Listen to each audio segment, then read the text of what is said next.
থইয়া মাজারে যায়, ওই আল্লাহরে না ডেকে বাবারে ডাকে, ওই আল্লাহর কাছে না যে মাজারে যে লাল সালু দিয়ে আসে। দেখবেন যে লোকটা মাজারে মশারি দেয় ওর বাবার ডেঙ্গু রোগ, ওর মারে মশাই কামড়ায়, ওর বাবারে মশাই কামড়ায়। বাপ মার কাছে চায় না। বাপ মা যে কত বড় পীর সাহেব, গোটা বিশ্বের পীর সাহেবরা যদি একটা দোয়া করে আর বাবা মা যদি আরেক পাশে দোয়া করে, বাবা মার দোয়া আগে আগে কবুল হয়ে যাবে। এজন্য চাইতে হবে একজনের কাছে, তিনি কে? ওইদিকে টাকা না দিয়ে মাজারে যে টাকা দেয় এরকম লোক আছে না নাই? মাজারে টাকা দেওয়া যাবে অপ্রয়োজনে? মাজারে কেন টাকা দিবেন? ওখানে একজন লোক শুয়ে আছে, পড়ে আছে, ওনার টাকা লাগবে? টাকা লাগবে আমাদের জীবিত যারা আছে, আমাদের কথা কর, গরিব দুস্থ সুবিধা বঞ্চিত মানুষ যারা আছে তাদের টাকা লাগবে। এজন্য মাজারে যে মানত করা যাবে? মানত করতে হবে একজনের নামে, চিৎকার করে বলেন তিনি কে? অনেকে দেখবেন মাজারে যে মোমবাতি দিয়ে আসে, আগরবাতি দিয়ে আসে, হ্যাঁ, কাপড় দিয়ে আসে, ছাগল দিয়ে আসে, মুরগি দিয়ে আসে, গরু দিয়ে আসে, আছে না নাই? আলহামদুলিল্লাহ নারায়ণগঞ্জে এগুলো নাই। হ্যাঁ হ্যাঁ আছে। আল্লাহ তুমি বুঝার তৌফিক দাও। দেখবেন মাজারে আবার মশারিও দিয়ে রাখে, আছে না নাই? যিনি শুয়ে আছে ওনার কি মশায় কামড়ায়? তো উনি যদি মশার কামড় থেকে নিজের বাঁচাইতে না পারে, উনি আমগরে বাঁচাবে কি? কথা বলেন। আবার দেখবেন অনেক ড্রাইভার অনেক মাজারের পাশ দিয়ে যখন যায় সে গাড়ি স্লো করে ফেলে। ড্রাইভারকে জিজ্ঞেস করেন যে তুমি স্লো করলা কেন, সে বলে এখানে বাবার মাজার, বাবা অনেক গরম, গাড়ি উল্টায় দিবার পারে। কি করতে পারে? আচ্ছা, গাড়ি উল্টালে কি হয়? দুর্ঘটনা হয়, মানুষ মারা যায়। যারা মানুষ মারে এরা কি বাবা নাকি ডাকাত? তো এ কেমন আল্লাহর ওলি, সে মানুষ মেরে ফেলে। আপনি একটু আকল খাটালে আপনি বুঝতে পারবেন যে এগুলোর সাথে ইসলামের কোনো সম্পর্ক নাই। ইসলাম শিখায় চাইতে হবে একজনের কাছে, যা সালতা ফাসআলিল্লাহ, ফরিয়াদ করবা তো কার কাছে করব? চাইতে হবে কার কাছে? ছেলে চান কে দিবে? মেয়ে চান কে দিবে? ছেলে মেয়ে দুইটা চান কে দিবে? ব্যবসায় সফল হতে চান কে দিবে? জান্নাতি হতে চান কে দিবে? আল্লাহ ছাড়া কেউ কিছু দিতে পারে? বিশ্বনবী মুহাম্মদ রাসূলুল্লাহ সাল্লাল্লাহু আলাইহি সাল্লাম কি আমাদের কিছু দিতে পারে? না। এজন্য ওনার কবরে যেও চাওয়া যায় না, ওনারে সালাম দেওয়া যায়। ওখানে যে বিশ্বনবীকে সালাতু সালাম পাঠানো যায়, কিন্তু বিশ্বনবীরে বলা যায় না ইয়া রাসূলুল্লাহ আমার একটা মেয়ে দেন, আমার একটা ছেলে দেন, ইয়া রাসূলুল্লাহ আমার নির্বাচনে পাশ করাইয়া দেন। এখন নির্বাচন আসছে নতুন না, প্রায় দেখি।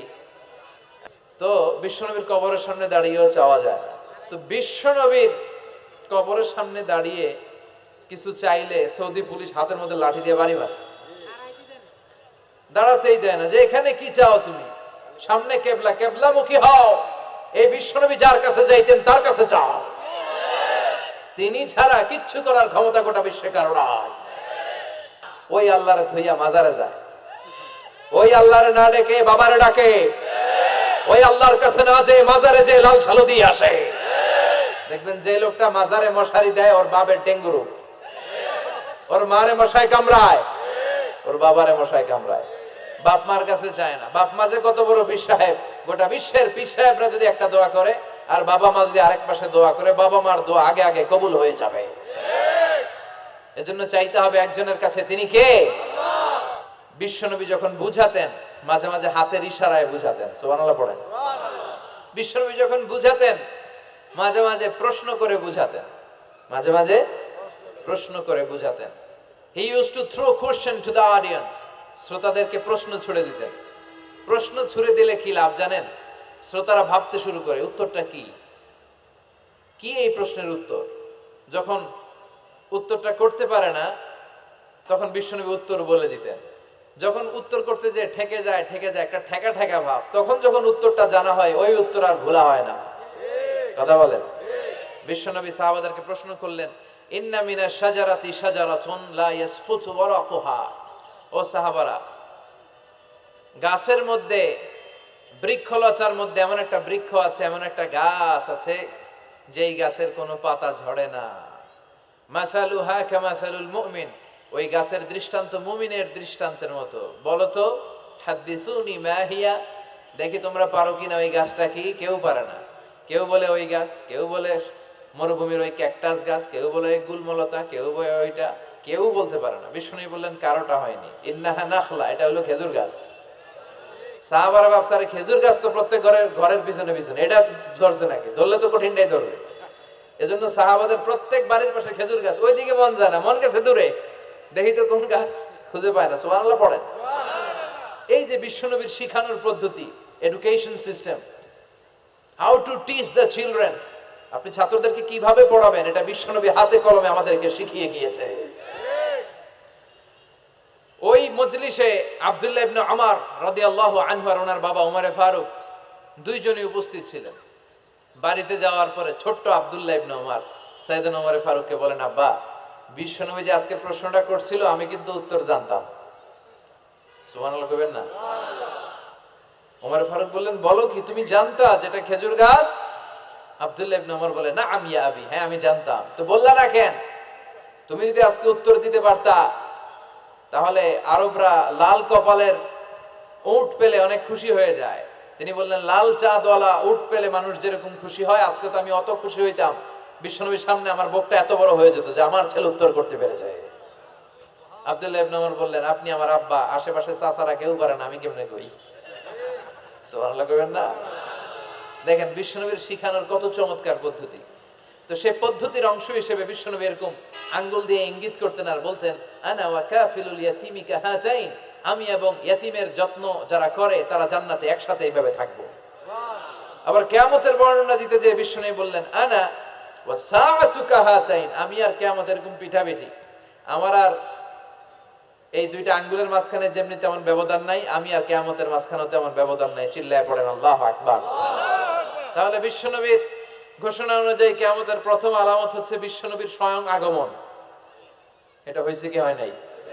এরা হতে হেলে দুলে নুরানি তনুকে আসে হায়, সারা দুনিয়ার হেরে মেরে পর্দা খুলে খুলে চায়, সে যে আমার কামলিওয়ালা কামলিওয়ালা, তার ভাবে বিভোল রাঙা পায়ের তলে, পর্বত জঙ্গল টল মল টলে, খুরমা খেজুর বাদাম জাফরানি ফুল, ঝরে ঝরে যায় সে যে আমার কামলিওয়ালা কামলিওয়ালা। সুবহানাল্লাহ পড়েন। এই কামলিওয়ালা নবীর আগমনটাই কিয়ামতের প্রথম আলামত। তাহলে প্রথম আলামত আমরা পাইছি কি পাই নাই? পেয়ে গেলাম। এরপরে বিষ্ণু বলেছেন, যুহুর কাসরাতিল ফিতান বিআনওয়াইহা, কিয়ামতের আগ দিয়ে সমাজে ফিতনা ফাসাদ বেড়ে যাবে। পারিবারিক ফিতনা আমাদের আছে না নাই?